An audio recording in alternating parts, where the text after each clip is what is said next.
Welcome, everyone. So glad to have you here for our monthly group coaching, group financial coaching program. I'm grateful for you taking the time out of your busy days.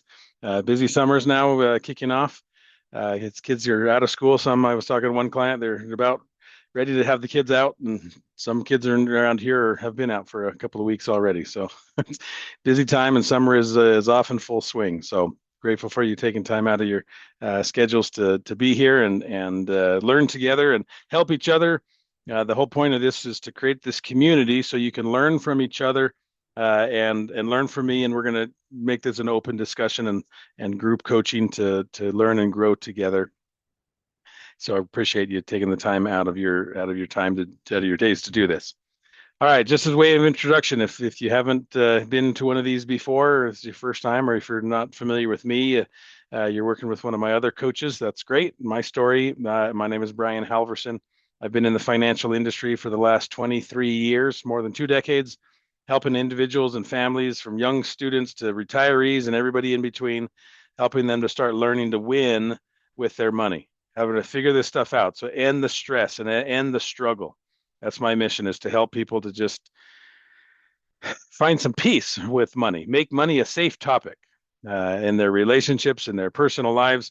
How do we get this figured out so that we can start winning and it's no longer a deterrent in our life or a stressor in our life? If you're familiar with the Dave Ramsey programs, Financial Peace University, or FPU is the acronym, is a great program. It's a 9-week program, watching videos and doing workbooks and assignments. I taught that class 16 times over an 8-year period and learned a lot and helped a lot of families. And then it got to the point where I said, I need to take this to the next level, because the workbooks is one thing, but doing it for ourselves, that's what tonight is all about. Enough of the workbooks and the case studies and learning about others. I needed to figure this out for me. It's easy to give advice. It's hard to take advice. So I started coaching and built a team of 7 other coaches, and now one of Ramsey's top individual coaches, and now we have so many people to help that I had to bring in other coaches, and so those 7 other coaches that are helping with our clients, we get to help a lot of families. So it's great. There's resources, free resources for you, or if you want to share them with friends or family or neighbors or anybody that you hear the conversation of, man, I'm so stressed out, or this money stuff, or man, the things are so tight. When they talk about money, often it's in a stressful situation. So share our website with them. There's free resources, tracking sheets, there's guides. I have a YouTube channel. Go to YouTube at Be Money Strong. That's our goal in life, is to help you to be money strong and figure this stuff out. So share those resources with others so that they can get the help that you're getting through our coaching programs. There's our 7 coaches. Some of them are more familiar than others that you may be working with, but I'm privileged to work with all of 7 of them to help uh, make this progress and make this possible. What we're building here is your financial house. The roof is that financial peace and prosperity, but that is only held up by those 3 pillars: awareness, vision, and execution. The foundation of this house is accountability. And like it says, improving your life requires your head, your heart, and your hands. And so our coaching style is to help all 3 of those get into alignment. Some coaches will just focus on the head. Here's your budget, have a good life. Here's the baby steps, good luck. I've realized and I've learned in my experience that the knowledge is insufficient. We've got to get to the application. There's some emotions in there.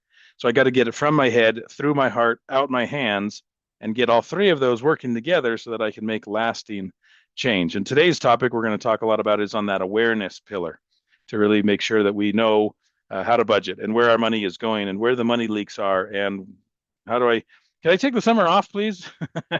No, right? Then money never sleeps. Interest never leaves you alone. So we want to make sure that we are there. Every day is a good day for budgeting. There is no excuse for not doing it. So at the beginning of every group coaching session, I always level set us and review together the 7 baby steps, just to make sure we all understand. And maybe you have a question. You may have seen this before, but today you're a different person than the last time you saw that, even if it was yesterday. So something may have come up, and now I'm listening more. I saw this with FPU. People would listen up to baby step 2 because that's as far as they could identify, and they were so deep in a debt they wouldn't think about baby steps 3, 4, 5, 6, 7. And then a year later, they would come back and say, okay, I'm finally through my debt. What's baby step three again? So I always review these to make sure that we all understand. And this is where you get to jump in and ask questions. And well, I want to make this not just a lecture, but it's a discussion around how or where are you? Where are you struggling? And I want to be able to help you. So again, level set us. Baby step one is to get $1,000 in an emergency fund. It's just a starter, beginning baby emergency fund. It doesn't go very far. We know that. It's just there to take the stress off so that if you hit an emergency, you reach for the savings account instead of the credit card. We don't want to add more debt to baby step two. We just want to have $1,000 just to give us a little bit of breathing room between me and Murphy's Law and say, okay, if something happens, at least I got 1,000. A tire blows or something happens, I got to go to the dentist. All right, that'll cover it. If my water heater goes out, that one's a little more than my $1,000 will handle, but at least it's a start. While you crank down on baby step two to pay off all of your debts, every debt, student loans, personal loans, family loans, anybody everywhere, not your own personal, your primary residence. I have some clients with rental properties. Like that's not baby step six, that's baby step two. You got to get out of debt. Everything except your house. When push comes to shove, you'll ditch your rental properties before you ditch your house. So we got to get out of debt. Then we save. We're back to saving. Now we're going to build up our $1,000 to something that really can handle an emergency, 3 to 6 months worth of expenses in case I lose my job, or if I had a big expense and I had more than just a blown tire, maybe my transmission goes out.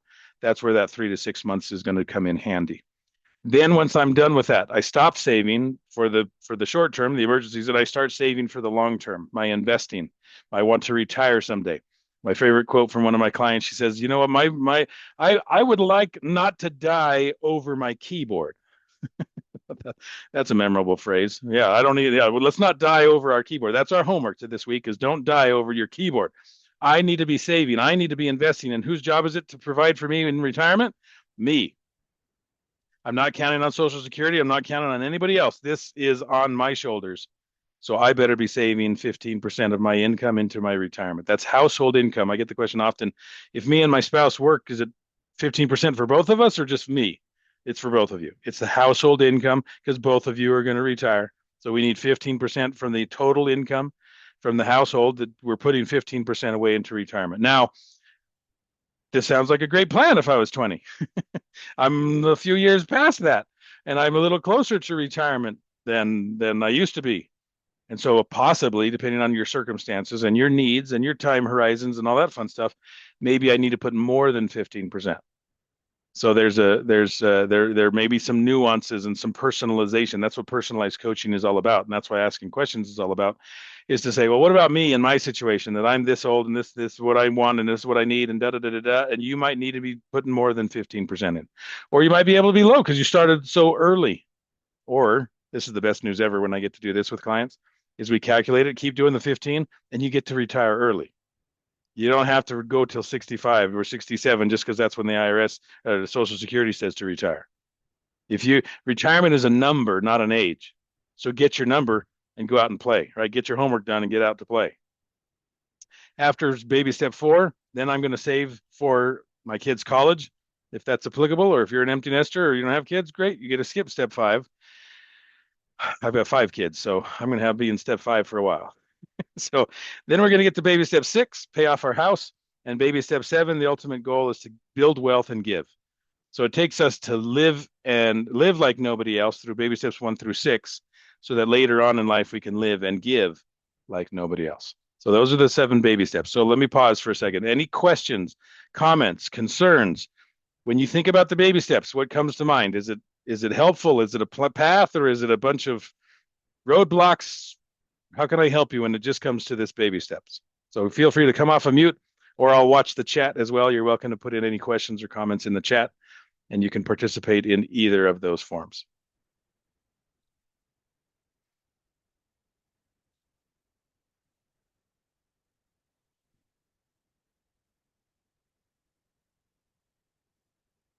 Are they easy, the baby steps? Are they complicated? What's been your experience? Everybody's working. That's what I love about this community, is everybody's on the path.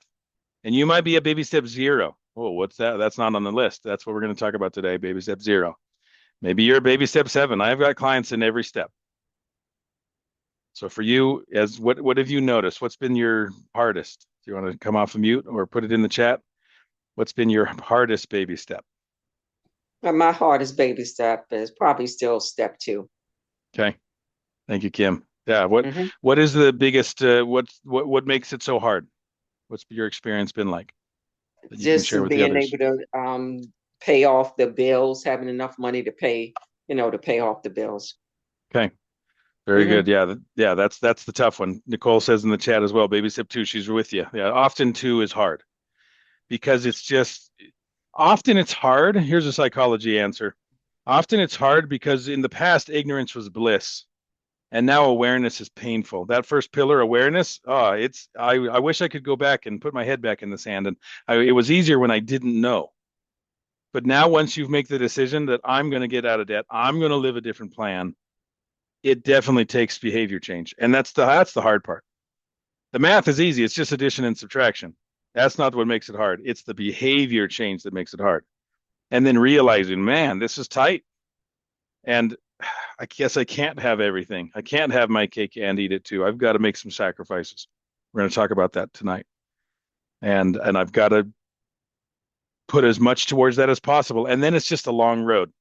This will test, baby step 2 will test your endurance and your resolve and your stamina. So just don't give up. We've talked about in previous sessions. You can watch on the YouTube the past sessions where why do we do the babies the debt snowball, smallest to largest? Anybody want to jump? Why do we do it that way instead of highest interest rate? Why do we do smallest debt to the largest debt?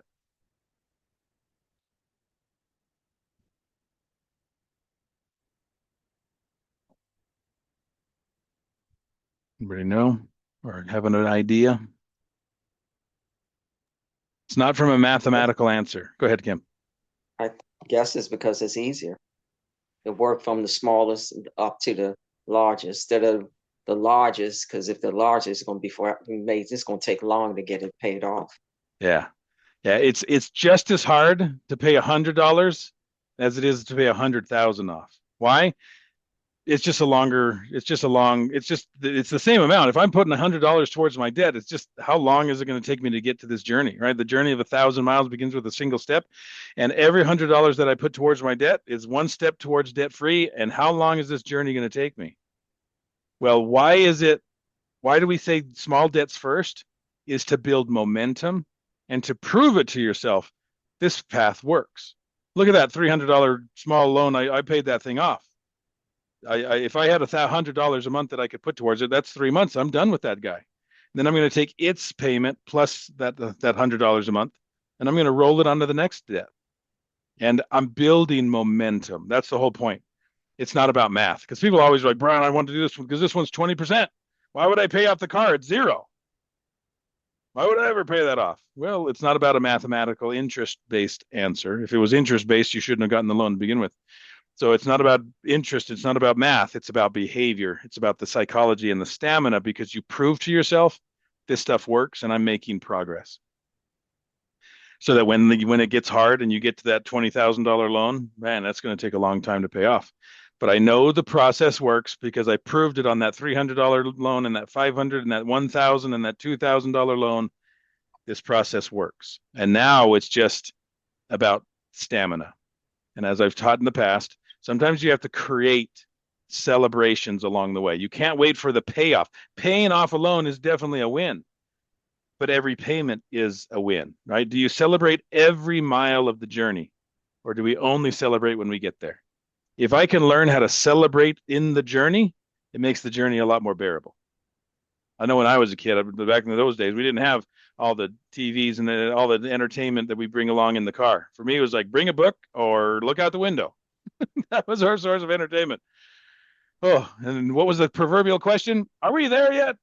How much Hmm. longer is it? Like we're going on this 8 hour drive to our favorite family reunion spot and an hour into it. Like, are we there yet? No, we got 7 more hours. Oh my gosh. So I need stamina and I need celebrations. I need to learn to celebrate every milepost that I pass along the way. Every $100, that's a win. So you got to celebrate it. Amber, you say in the chat to see progress. Is that, tell me more about that comment. You want to come off of mute or put it in the chat? What do you mean by see progress? Is that what's hard? It's hard to see the progress, No, no, no, no. It was me actually put that. Rudy? Yeah.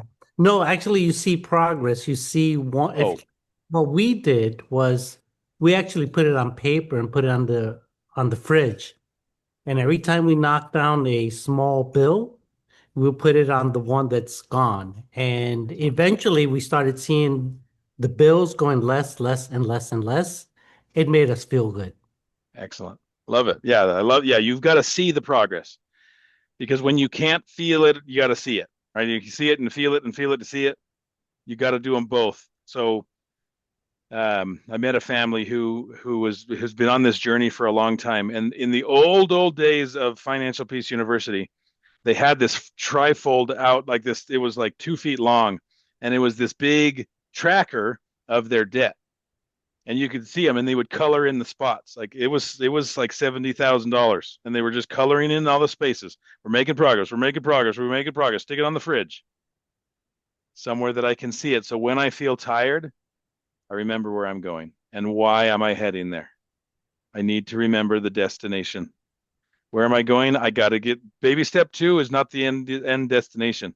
It's just a milestone. But once you get all that debt off of your back, you have so much more momentum. Right? If you ever have gone hiking and you got an overloaded backpack, man, it's hard to hike.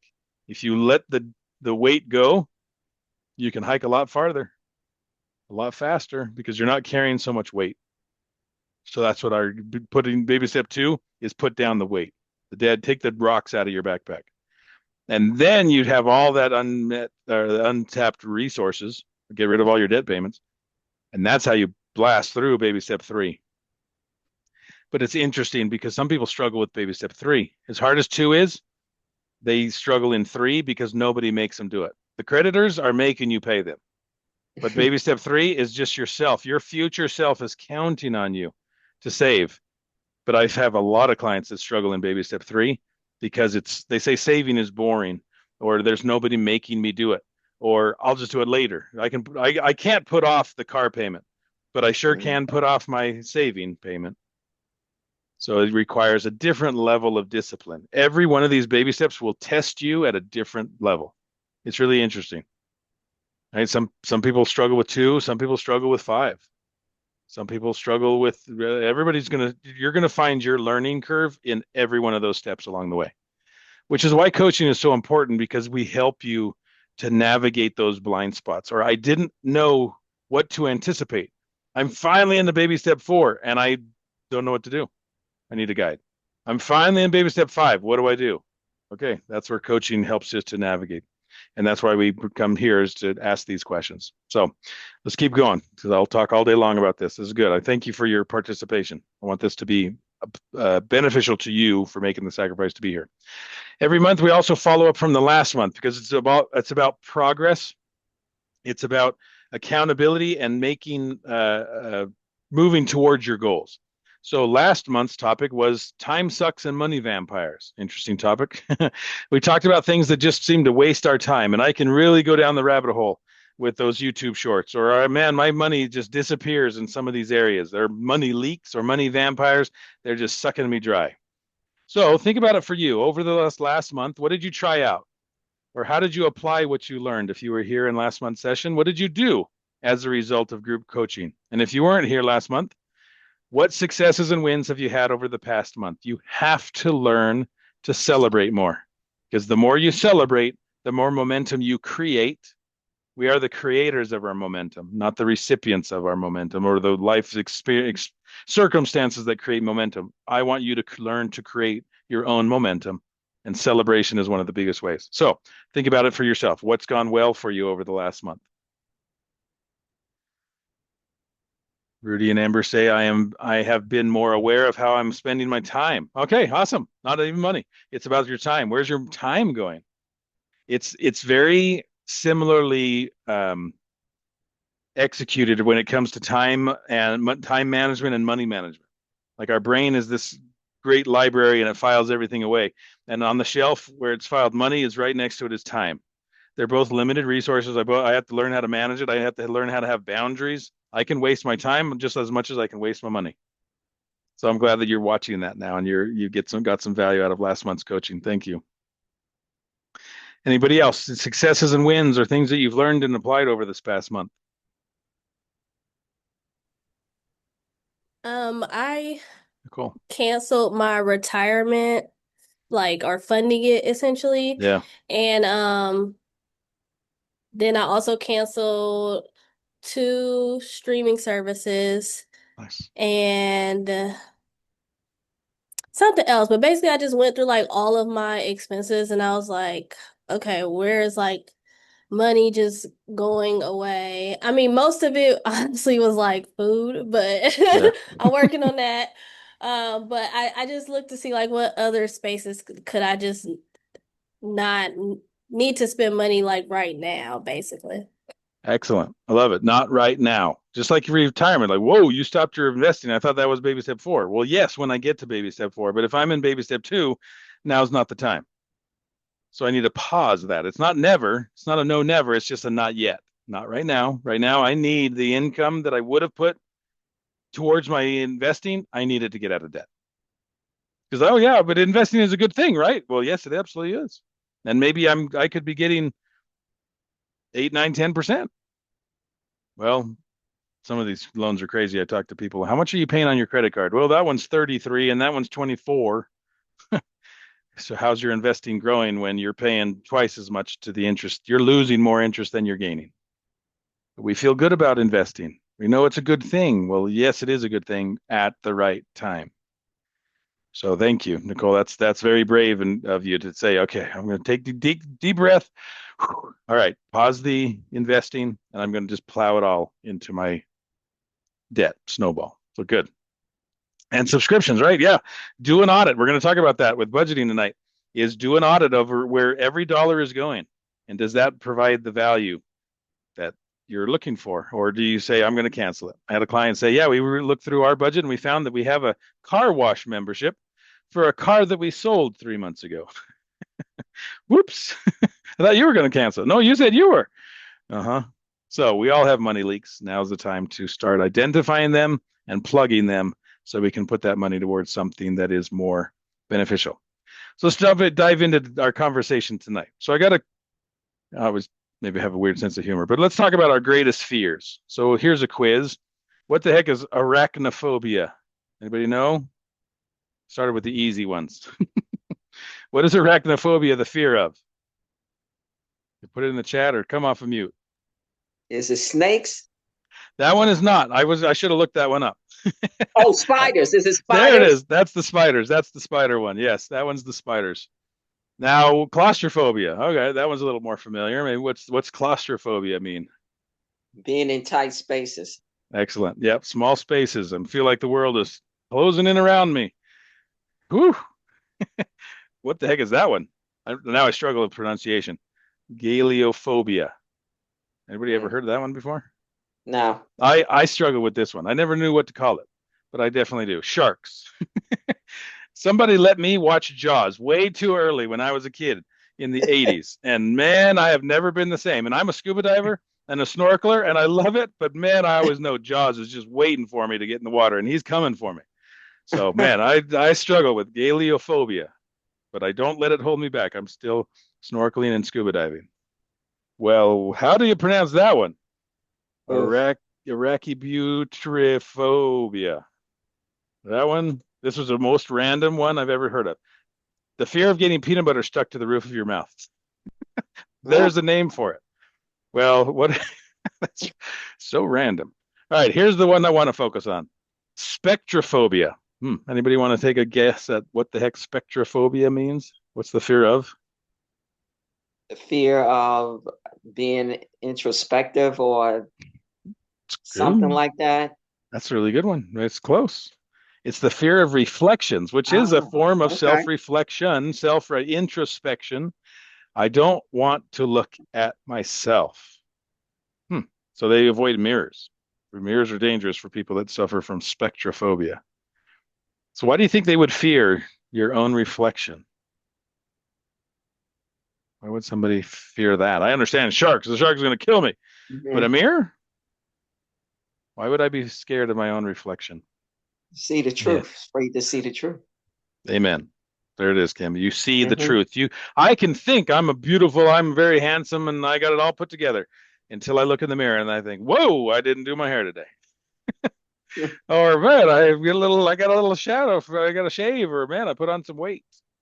So, Hmm. so that's a reality check. That's what we people hate mirrors is because it's a reality check. It's a stark. You can't hide from it.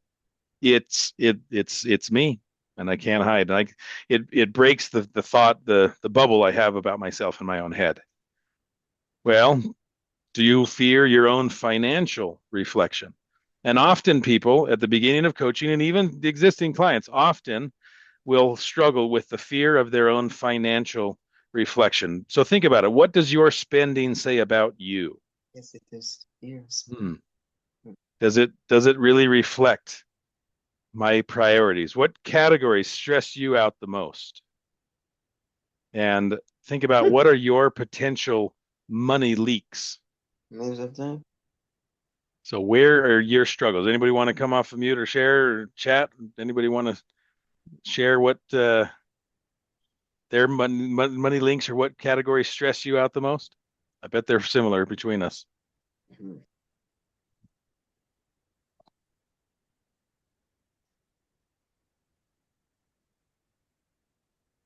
As far as me, potential money leaks, I would say in the category of eating out. Yeah, Very common. same. My money Nicole? says I need to learn how to cook. My money says, I love that. My money says I need to learn how to cook. I'm going to put that on a bumper sticker. That's awesome. Thank you, Nicole. Yeah, absolutely. I got to learn how to cook, right? So, do you even know how much you're spending in your money leak categories? Like, I know eating out is a problem, but I don't even want to know. Fear of reflections. I had a client who said eating out was their Achilles heel. And he said, we know we eat out a lot. We're busy. We both work. We got 4 kids. We're always really busy. We're stressed out. So we just eat out.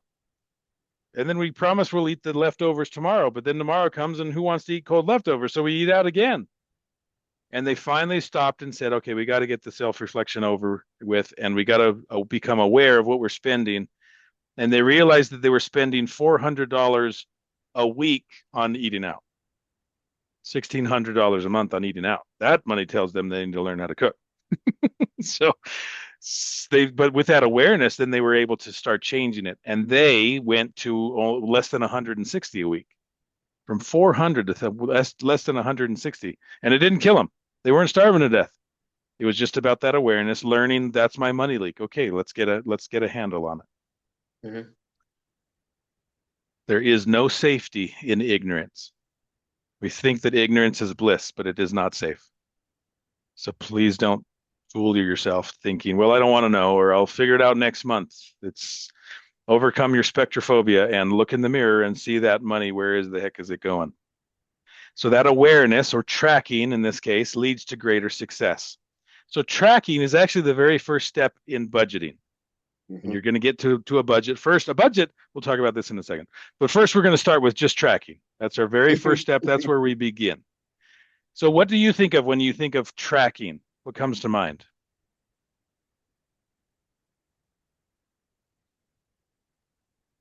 Like budgeting or tracking all transactions. Yeah. Mm-hmm. Is Yeah, pretty that what much. comes to mind? Yeah, yeah, tracking, just Yeah. writing, knowing where your money's going. Okay. Yes. Awesome. Okay.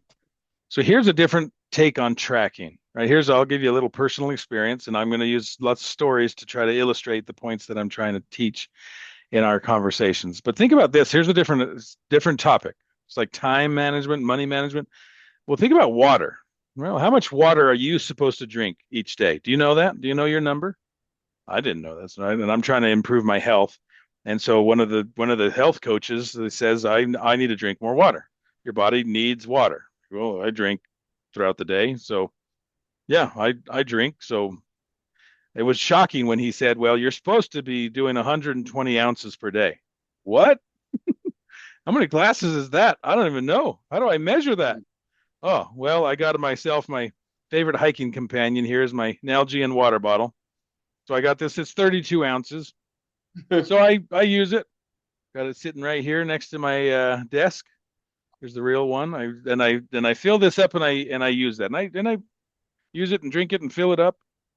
So I'm using it. So how do I track? Well, I don't Hmm. know. Fill it up a couple times. That's enough, right? Until I actually started tracking, it was an interesting experience for me, right? I'm the coach and I talked about this money tracking stuff all the time. Had to learn to start tracking my water consumption. So guess what I had to do? I had to get four of them and I Hmm. line them up. So was that enough? Nope, it's not. I have to drink this much. So yes, this one is right here next to me, but so are these ones. So this is my daily intake of water. I'm still working on this one. I'm three down and I got one to go. But I would never have known that if I didn't track them. And I have them all lined up here next to my desk as I'm meeting with clients, and I drink in between. Right, I'm three down, one to go. So now I've learned to start tracking so that I can see it. And now that I see it, I know if I'm on pace or not. It's not just, well, I drank a lot today. No, I've drunk 3 1/4 of my water bottles. So tracking will change your whole life. But can I skip a day? Well, what happens if I don't drink enough water? And really, are there any reasons to skip a day? Right? Things are going to come up. I'm going to be busy. We were traveling. I forgot my water bottle at home. So what happens if I don't track my spending? And are there any Yeah. reasons to skip a day or a week or a month? I've had clients who are like, oh, don't look at my budget this month, Brian. Let's just start next month. June's rough. Let's just start in July. We'll just write this month off. And I ask, like, how many times are we going to use that excuse? Because we wrote off last month. Remember, this was the month we were supposed to start. Mm. And these excuses are real quotes from people. Well, I was just too busy. I didn't have time to write it down. I was really busy this week. Okay. We had a rough month. We'll start next month. Next month will be normal. Things came up that we didn't expect. Well, it was cash, so I don't have to budget that. It's not real if I use cash for it. It was extra money.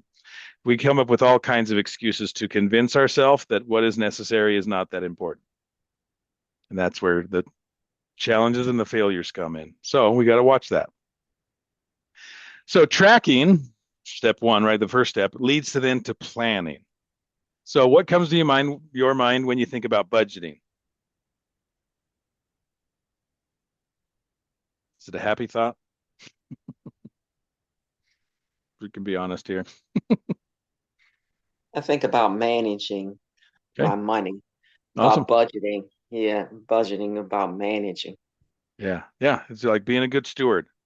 I'm Yes. managing. If I at work, some of you may have experience managing others or being managed by others, right? And Rudy say in the chat that there's never enough to go around. That's budgeting. Yeah. It always seems like it's not enough. Well, we're going to talk about that. So budgeting is what is a budget? It is baby step zero. Okay. We have to have it in order to get on the path of baby steps 1 through 7. So it's the very first step. If you don't know where your money is going, and if you don't start telling it where to go, you'll never get to baby step one of the $1,000. So if you struggle with any of your baby steps, I'm going to go back to looking at the budget and those boundaries. That is so critical. So the budget is just a plan. It's just a goal. It's not a straitjacket. It's yours. You created it. If you don't like it, change it. Right? You have control over your spending, your budgeting. So it's just a plan. So plan it.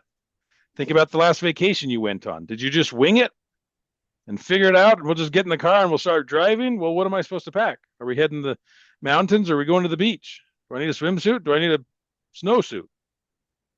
Okay. So that is a plan. What? So what did you plan? Did you have a destination? Did you have a food? Like, what are we eating? Or how are we getting there? What's your transportation going to be like? What do I need Hmm. to clothe? Where to stay? Activities? I bet you had all those planned out because we wouldn't get in the car or just go to the airport if we didn't have a plan and a ticket. So the same thing happens on budgeting. We need a plan. We need a goal. So here's a fun road in your road trip. Now you decided to go on vacation. So how would you feel if you had to drive on this road? Anybody? I don't know what the fear of mountainous roads is called, but that I'd be a little nervous, especially if somebody's coming around the other end. What, Looks Amber? fun. Looks fun. Yeah, if you're not Yeah. driving. Oh, it looks like roads we had in Mexico. Yes. There's some roads like that and all over the world. Some amazing places that you can how did they put a road here? Okay, so there's a road that might look fun. I'm an outdoorsman. I like adventuring. So I've been on roads like this where the kid said, I'm not looking outside because I can't see the ground. Because there wasn't a ground, it was a cliff that we were driving along. No rails. What about this? Anybody a hiker? Anybody want to go hiking with me on this hike? This is called Angel's Landing in Zion National Park.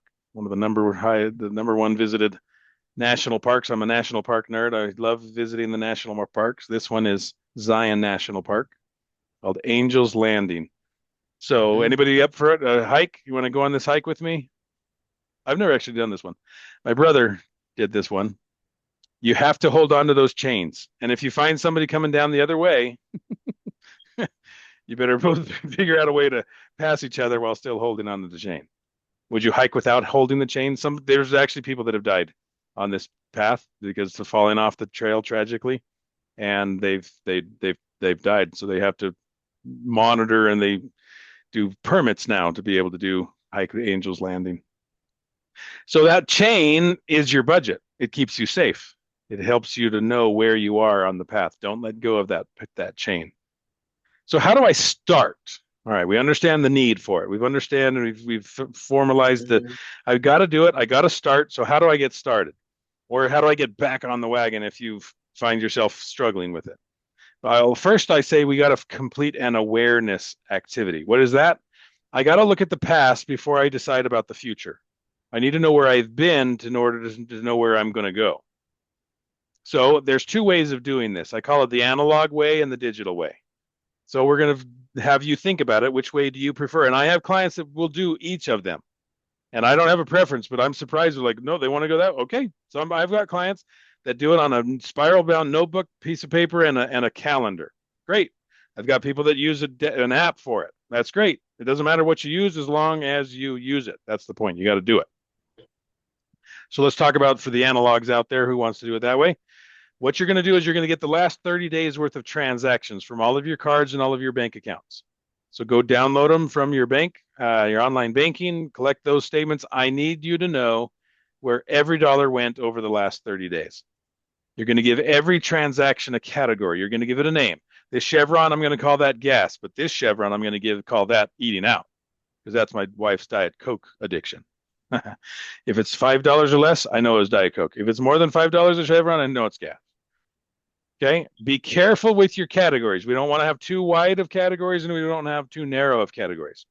I've had clients that say, well, should I have a Netflix category? Like, that's kind of narrow. What if we just had subscriptions? And I've had other people say, well, how about a shopping category? I'm like, that's a black hole. So how about an Amazon category? You don't know. You can get anything from Amazon. I don't like, that's just where the store is. Don't make your category based on where you bought it or how you bought it, cash or debit card or credit card. That's just the means to an end. You need to know what it was for. What was that Amazon for? Was it household? Was it groceries? Was it medical? Was it clothes? Like, there's all kinds of different. You got to know what those categories are. Not too wide, not too narrow. Then you're going to total up all of those categories, and you're going to use those categories to then set a goal or a spending plan or a budget for the following month. That's what the analog way is. You just got to know the numbers.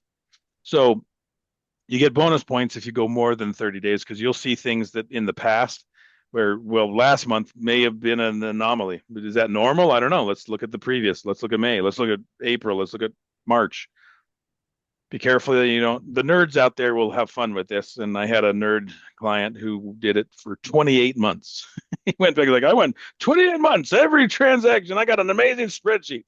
And I said, I hope you didn't make your wife sit through that, because she was not a nerd, but he loved it. So it's about awareness. We're just trying to understand where the heck our money is going.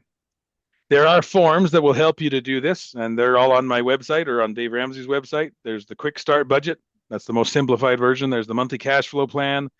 Then as you move up in levels of complexity, the allocated spending plan, or for you, those of you that have an irregular income that goes up and down because I'm on commission or different side hustles or whatever, then there's also the irregular income planning forms that they're all free. You can access them. Let's now talk about the digital method. I don't care which way you use as long as you use it. So what's the digital method?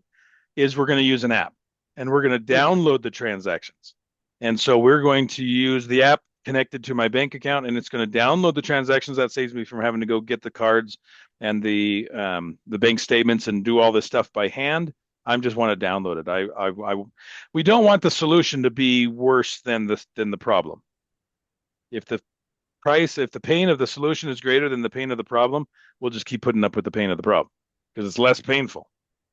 So we got to make this as easy as possible, whether it's analog or digital. I have clients that prefer either one. So one of those apps is EveryDollar. The other one I found, these are my top two, EveryDollar or Monarch. EveryDollar is the Dave Ramsey app, and another one, the competition. I don't care which one you use, as long as you use it, is Monarch Money. And that was another one that you can see everything visually, connect your bank accounts. EveryDollar has two versions, actually. One is the free version where you have to enter in all the information. So it's still manual and you have to get in your bank statements and down and put those transactions in, kind of like a checkbook register in the old days. You had to enter every single line. Same thing on the free version. Or you can upgrade to the paid version, and you pay, but it'll download and connect to your bank, so it'll move the transactions over. Now, it'll try to think for you and give it categories. All Chevron transactions are gas. I have to go in there and say, nope, not this one. This one's fast food. So correct any of those auto categorizations from the system. And then same process, you use those totals of each category to set a goal or a spending plan or a budget for that following month.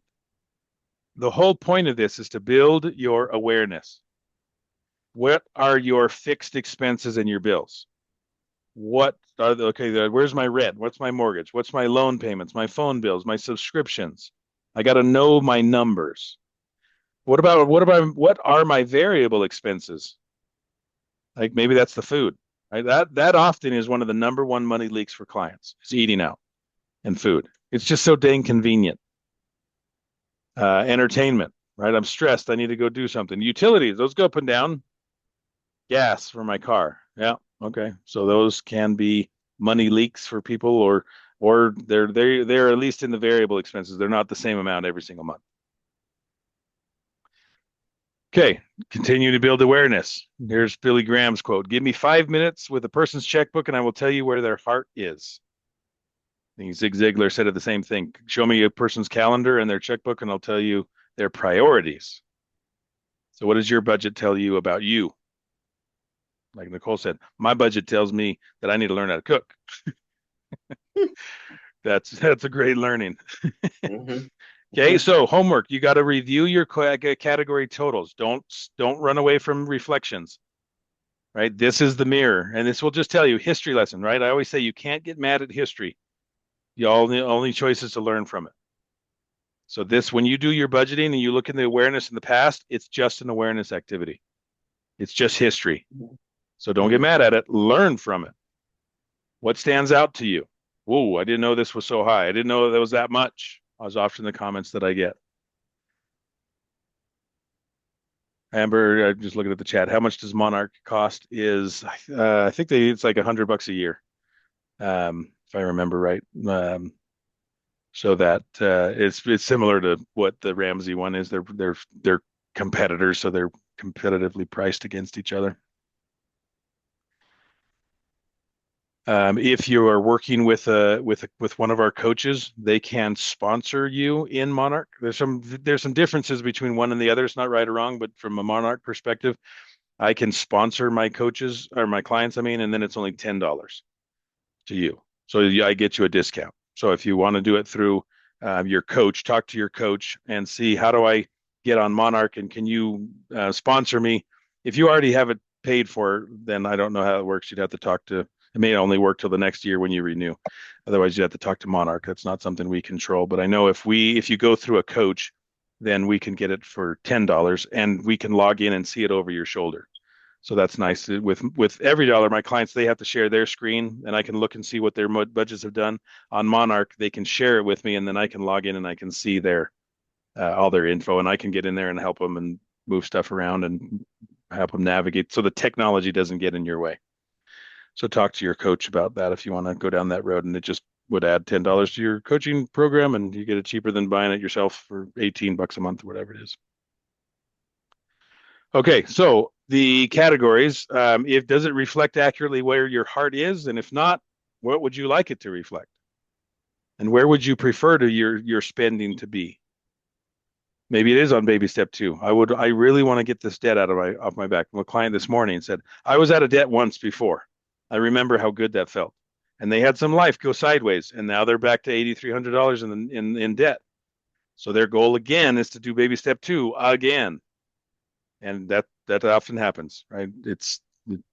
Sometimes we get out and we go back in and get out and get back in. We got to learn, and we got to you've done it once, do it again. So get out of debt and make your spending reflect that goal. You might have to make sacrifices. Nicole had said that earlier. Sacrifices are hard. Yeah. Hopefully you're getting something better in the long term than what I want now. It's always a battle between what do I want now and what do I want most. So focus on what you want most.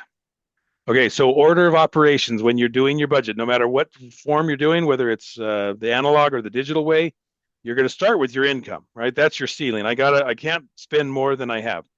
For some people, I always say that nobody wants to live paycheck to paycheck, but for some clients, that's the first goal. Because one client said it this way. She says, I don't live paycheck to paycheck. I live paycheck to credit card to paycheck. Yeah. Okay. So we got to stop. We got to start living paycheck to paycheck. So later on, we can stop living paycheck to paycheck. So I'm going to list my income. That's as much as I can do this month. And I'm going to list my bills. And I'm going to start with the 4 walls, which is my housing, my transportation, my food, and my utilities. Then I'm going to move to my fixed bills and my insurance, my loan payments, my childcare, my medical. That's why I wanted to review all of my transactions. Where is my money going? Because I've got bills and I've got lifestyle. So the bills come first, and then my variable expenses go second. That's my eating out, my lifestyle, my recreation, personal travel, clothing, whatever. Okay. But here's a best practice is to go back up to baby step or to list step 1A is to list your tithing or your charitable giving first. Often that's the first thing to go when things are tight. I don't have money to be generous. I can't pay my tithe and I can't give to the needy. It changes who you are. So I'm going to challenge you to put that charitable giving first. If you're a tithing payer, do it. If you're not a tithing payer, there's never a shortage of people that are going to be grateful for your assistance. And that could be the Red Cross. It could be the school, the PTA, the whatever, right? Just helping people. And when you learn to give with as little meager resources as you have, it changes who you are. It increases your gratitude. And it actually makes you progress farther, faster. It's not about math because it never works when you think of the math. Like, how can I make more progress on 90% than I could with 100? It's impossible mathematically. And it's not a math answer. I don't know how it works either, but it works. That's my personal experience is it does work, right? It changes who we are, makes us more grateful. And you can do more with 90 than you can with 100. All right, we're going to find your capacity. Well, what the heck is that? The capacity is just the difference between your income minus all of your expenses. How much leftover do I have? This goes back to what we were talking about. Why is baby step 2 such a long road? It might be because of the size of your capacity. In my example at the beginning, if I only have $100 every month, as much as I have, that's my capacity, then it's just a question of the math. How long will it take me to pay this stuff off if all I have is $100? So it answers the question. The capacity question answers how much can you put towards your goal? Is it only $100? Maybe it could be 120. I'll cut that subscription. Maybe it'll be 150. I'll learn to cook. Maybe it'll be whatever, and because I'll buy used instead of new. And you can make saving money an Olympic sport. So we want to maximize your capacity by increasing your income. It's not just about cutting yourself. It's also cutting your expenses down. It's about increasing your income. Do them both, right? Create more capacity. Lower your expenses, increase your income. Get side jobs. Pick up extra shifts. Sell something, right? There's always ways to increase your income. And you will use that capacity in every single baby step that we face. That's how you get your $1,000. That's how you maximize your debt snowball. That's how you build your 3 to 6 months of expenses. It's how you will save for retirement, pay for your kids' college, and pay off your house early. So as your debts go down, your capacity goes up because you have less bills. Mm-hmm. Sometimes people are like, we got to move. We're going to have to find somewhere cheaper. That's one way of lowering your expenses. It's a drastic step, but maybe that's what is needed. And I've run numbers with people to say, you can afford the place where you're living, but it's going to take you 12 years to get out of debt. So do you want to take that long? No. All right, then you got to get more money, make your more income, or we've got to lower your expenses. But I cut everything. I know. Can you get a roommate? Can you move in with family? Can you move somewhere cheaper? I hear Kansas is cheap. Go to Idaho. Mm-hmm. I don't know. I'm like, I'm in California. Well, no wonder it's so expensive. I'm in New York. Ugh, okay, you got some expensive places. So it's always a choice. Mm-hmm. So here's an interesting one. This is a very deep, information rich. So get your cameras out and take a screenshot of this, or if you're listening to the recording, pause here because we won't have time to dive into it all. But what the heck should I be spending is often a question I get. Well, what are the recommended budget percentages? Well, whatever your income is, charitable giving, 10 to 15%. Saving, 10 to 15%. Housing, 25 to 35. The closer it is to the 25%, the faster you'll get making progress. That's how millionaires are made, is keeping those as low as possible. Utilities, 5 to 10%. Food, 5 to 15% of your income, your take-home pay. Transportation, clothing, medical, healthcare, insurance, personal, recreation, debt. Okay, so there's our categories. Obviously, when you add these numbers up, it's more than 100%. So you can't have the high range in every single area. And this is where you have to make choices and alternatives. And I've had these conversations with clients to say, well, I can't move, and my housing is 38% of my income, and I can't move in my circumstances right now. So okay, then we got to make it up somewhere else. Where can we take 10% out of the other categories? You can never eat out. You can never go on vacation. Your living room is your vacation fund. I literally had to tell a client once. They didn't like me that day because they were just so they were house poor. Mm-hmm. For that family, they were, I think, 43% of their income was going to their house. So no wonder they were stressed out of their minds and they could never go on a trip because there was the living room. That was their trip fund. Mm-hmm. All right, best practices. You need to create a zero-based budget before the month begins. What is a zero-based budget? Is I give every dollar a name. It's not that I spend every dollar, but I allocate and I plan every dollar, because that capacity should be going to your debt, should be going to your savings, whatever baby step you're on, maximize that capacity and give it a name. Otherwise, it'll just disappear. And the end name you'll give it at the end of the month is miscellaneous. We don't like miscellaneous categories. Or where did that go? So you don't start a journey without a plan. Don't start a month without a budget. Give first. Another best practice. It changes who you are. And get off the bill roller coaster. So flatten your expenses through the month as much as possible. You can call your utility companies and tell them, put me on a budget plan. And they'll look at the annual of how much you've spent, the equal pay plan. They'll say, okay, over the last year, in the summer it's this, in the winter it's this, so we're just going to level you out here. And it recalculates every year. But that's been one of the greatest things that I've done, and I recommend it to every one of my clients, is get on an equal pay so you get off of that roller coaster. One best practice is to save during the month to pre-fund the coming month. That's a whole topic in and of itself, but that helps you to be ready for the next month because I have all the bills on the first of the month. I'm just holding the money for other people and all of my bills, and then I can just manage my lifestyle. But don't get stuck on calendar month budgeting. This is what always throws people off because I got paid on the 30th. Well, what the heck month is that? That was last month's budget, but I'm going to spend it this month. So don't get tied to the calendar. You can, if it's easier, you can budget from paycheck to paycheck. And what do I have to pay between this paycheck and the next paycheck? But also looking forward to say the rent is not due or the mortgage is not due between this and this paycheck, but I better save some because it's going to come due in the next paycheck. So budgeting just helps you to become better forecasters and look forward more instead of only looking at today or looking at the past and stressing about your debt. Amber says, we need a lesson about pre-funding. Okay, good. Love the requests. That one I could call with my clients the bill pay and lifestyle accounts. And there's a whole strategy. I call that one baby step 1B. Dave Ramsey has a baby step 3B. It's when you want to buy a house. When do I get a down payment? Is baby step 3B that tells you the order. If you want to pre-fund the month, I can teach you how to do that. It's baby step 1B. But we'll have to save that for another day. But thank you for the recommendation. I love the recommendations. What do you want to talk about in these sessions? So thank you. All right. So here's your homework as we wrap this thing up. You've got to decide now that you will track every expense every month. If you haven't made the decision, you'll just keep spinning your wheels. You've got to make the decision, I'm doing this. And then start off small, right? Don't try to eat the elephant all at once. You got to pick one category and try to manage it. If it's eating out, that's your goal this month. In June, I'm going to keep an eye on that. And I'm going to learn how to tell myself no.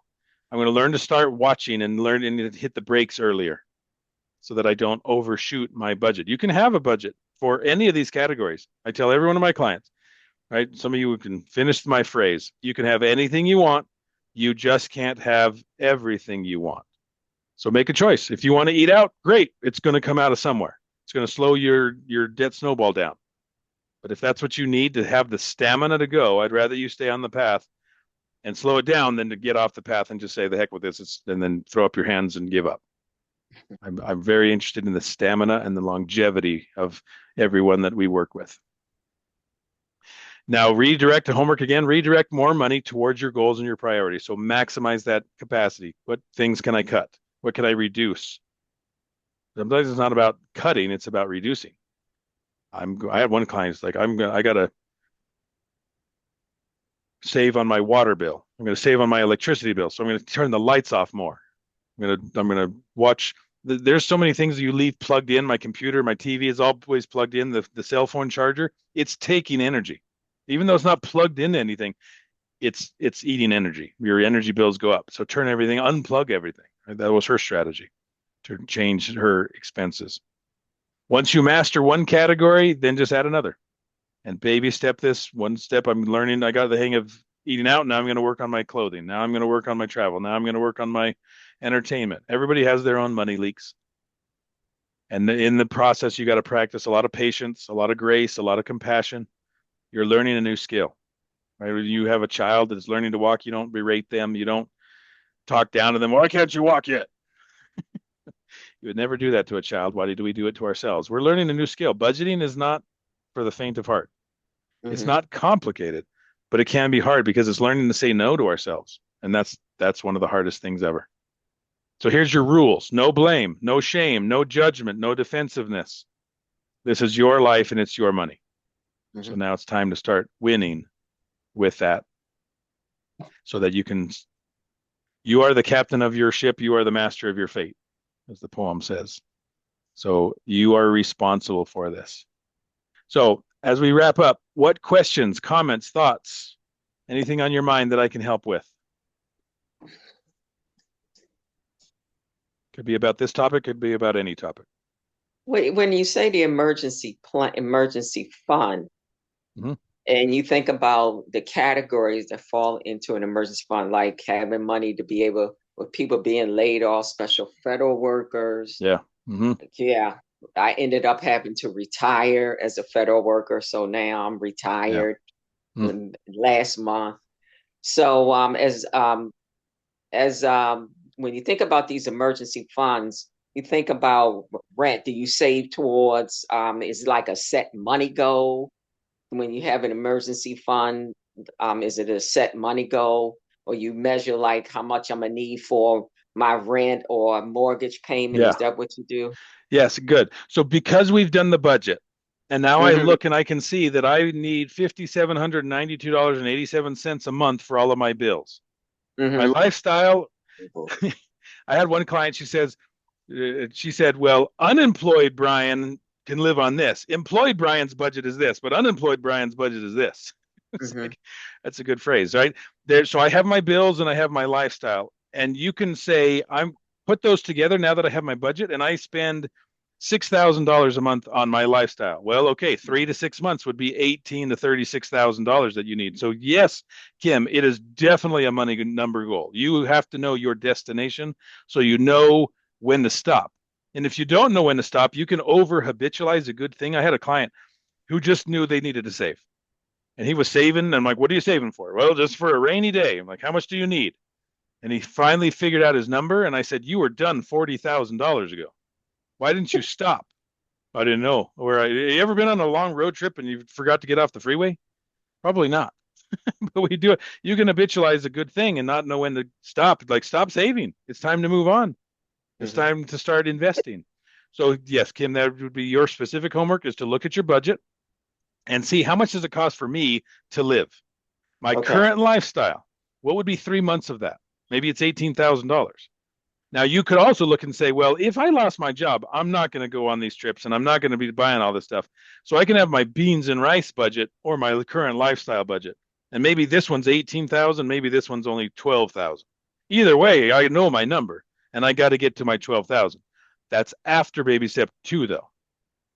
Right? So get your $1,000 and then stop saving and plow all that money into your debt and get the debt off your back. Maximize your capacity so that you can then get to baby step 3 and save that 3 months of emergency money.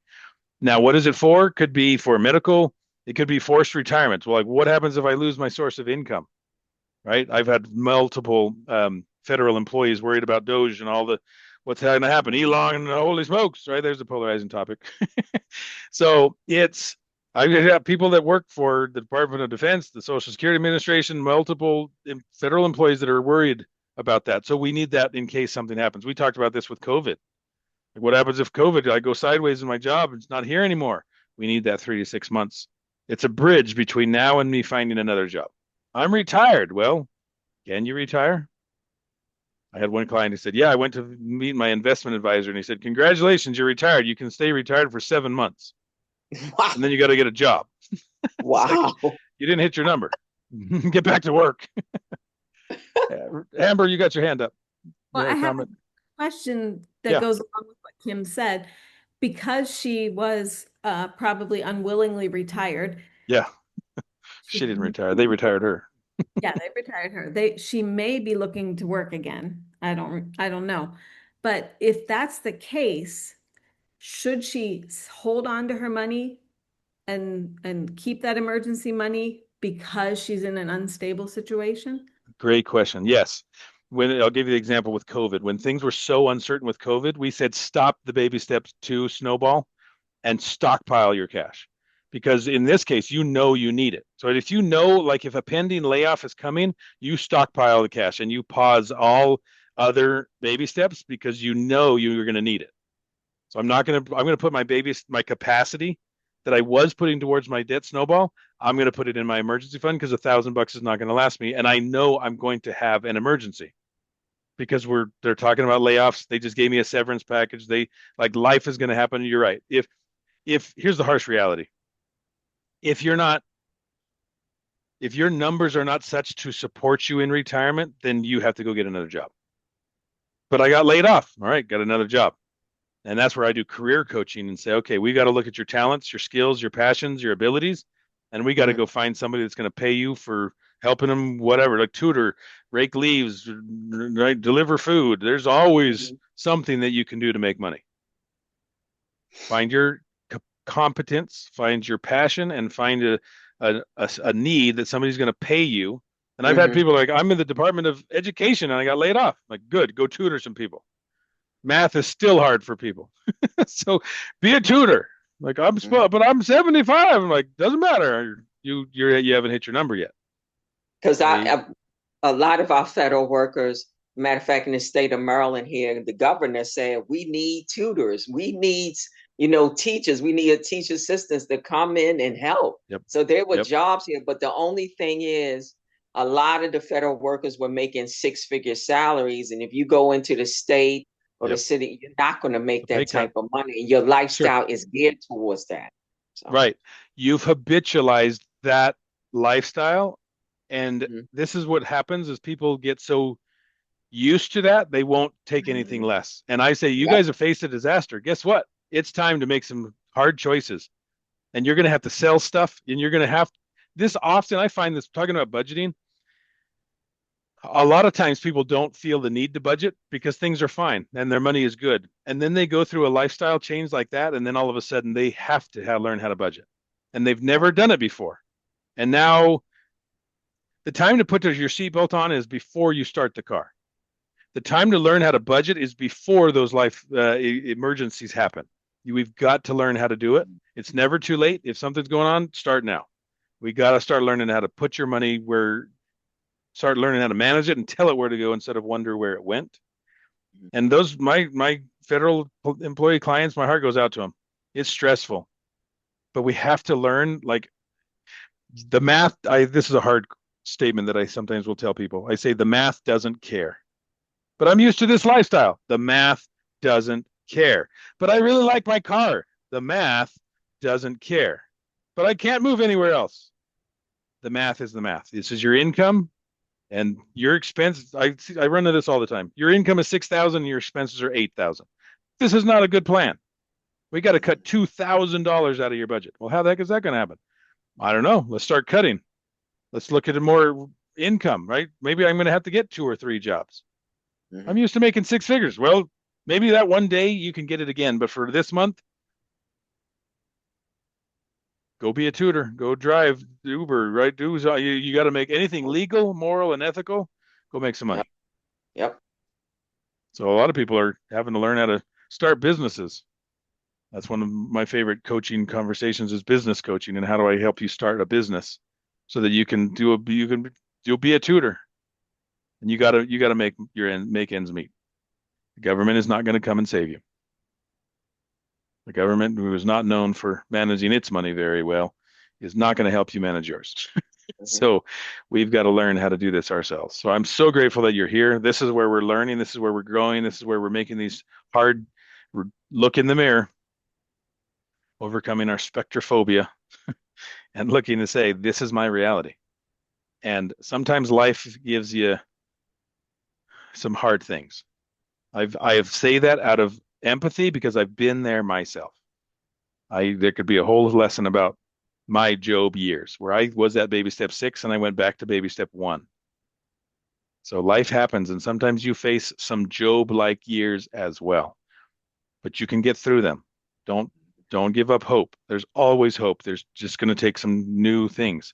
Tony Robbins said, never let a good disaster go to waste. So we're going to learn from these. Then we're going to get better. Somebody I heard it recently, like if you feel like if you're buried, maybe it's that you're being planted. It's a different way of looking at it. Man, I'm planted deep. I got planted deep, Lord, on this one. Help me get out. I can't even feel the sun. Okay, so we're gonna grow. We're gonna have to make some hard changes. So if you need help with this, reach out, talk to your coach, reach out if there's anything that I can do to be of assistance. Natalie says on the chat, there's all kinds of digital products out there to sell. Just came off of a webinar about them, right? There's lots of opportunities to make money, legal, moral, and ethical. Maybe just have to get out of our comfort zone. She says, say that again about you can have some things. Okay, so my bumper sticker, Natalie, I always tell everybody, you can have anything you want. You just can't have everything you want. So make the choices. What do I want? Do I want to eat out or do I want to save? Do I want that to my debt snowball or do I want that to my lifestyle?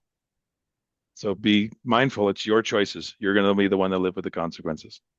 So anyway, just talk your ear off and all night long. So thank you for being here. Thank you for the extra minutes you've given me here at the end. Thank you so much for being here. At the very beginning of the chat, if you scroll up to the very first comment, I posted in there some resources for you. So there's my website. So share that with a friend, neighbor, family, anybody that needs help. I'd want to help people to end the stress that they're feeling with the money. You can subscribe to my YouTube channel if you haven't already. There's videos. The recording of the group sessions are posted there. And that middle one was we really love the 5-star reviews because they help other people know what we do. Because not everybody understands what the heck financial coaching is. They think it's in financial investing and retirement and financial advising. That's the reinvesting, that kind of stuff. So if you would please take the time out of your busy days to leave us a review on our website, that helps other people to know what we do and how we might help them. Your story will inspire others. So pay it forward, and we would love you to leave a review if you haven't done that already. But thank you again. Sign up. The same link that you signed up for tonight will work to take you to next month. So sign up for next month's group coaching session. Look forward to seeing you in that future session. Thank you for being here, and good luck and have a great month. Thank you all. You're welcome.